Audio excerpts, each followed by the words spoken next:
एक बार जल्दी से आपको बता देते हैं, उत्तर प्रदेश की एक खबर जिसकी सुगबुगाहट आप पिछले 3 दिनों से सुन रहे हैं, मैं आपसे मांगूंगी इस पर चर्चा करेंगे।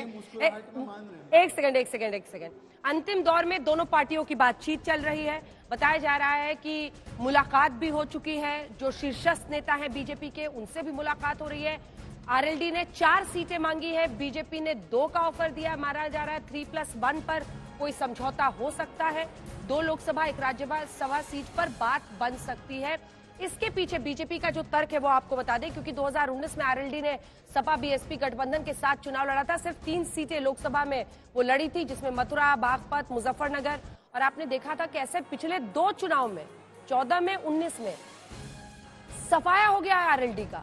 मतलब आप कल्पना करिए कि खुद जयंत और उनके पिता अजीत सिंह दोनों ही चुनाव में हारते चले जाएं।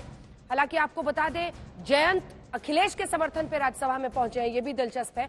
लेकिन इन सब के बीच जो पूरी कहानी है वो ये है कि कई जगहों पर लगभग 40 सीटें हैं यूपी की, जहां पर जाट सीट प्रभावी माना जाता है।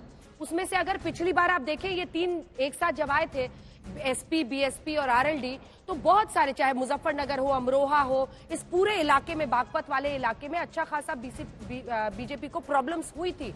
तो ये स्ट्रेटेजिकली क्या फायदेमंद है इनके लिए, शशि जी? देखिए अंजना, जाट आमतौर पर वेस्टर्न यूपी में 50% या उससे थोड़े ज्यादा भारतीय जनता पार्टी के साथ है। आप तमाम जाट बहुल सीटों पर देख लीजिए। तो ये तो जयंत के लिए एक तरह से लॉटरी खुल रही है कि वो उनको भारतीय जनता पार्टी अपने साथ मिला रही है। और भाजपा भी नीतीश जी के बाद जिस तरह इनको तोड़ा है उसने, यानी वो एक एक सीट पर भी इस तरह कैलकुलेट कर रहे हैं कि हमें 400 का आंकड़ा पार करना है, इसके लिए जिसको भी अपने साथ लाना हो हम लाए। जाट वोट का एक बहुत बड़ा हिस्सा 60-70% पिछली बार बीजेपी की तरफ गया था। तो सबको इधर मिलकर वो एक तरह से कह लेते हैं, सबके लिए ये फिसलना अच्छा है। संजय जी फिसल गए और हर हर गंगे बोल दिए कि हम तो आ गए हैं इधर, क्योंकि उधर कांग्रेस ने ये किया, वो किया, ये किया, सब पर दोष मढ़िए।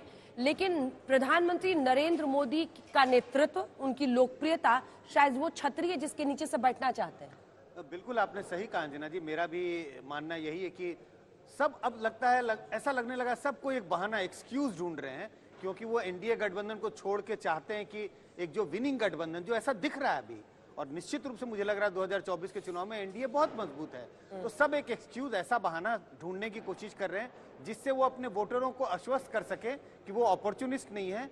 और उन्होंने एक तरह से एक इशू पे एनडीए गठबंधन को छोड़कर इंडिया गठबंधन को शामिल किया। भी इसलिए मौका दे रहा था कि 400 पार कर सके। हाँ। लेकिन ये बात जरूर है कि छतरी, बड़ी छतरी है प्रधानमंत्री नरेंद्र मोदी की पॉपुलैरिटी। और सबको लगता है कि उनकी पॉपुलैरिटी के, जो कहते हैं ना, riding on the back of PM's popularity, अपनी नैया पार लगाएंगे। बिल्कुल, और शायद इसीलिए पीएम भी आप कह रहे हैं कि एनडीए इस बार 400 पार, लेकिन ये होगा नहीं होगा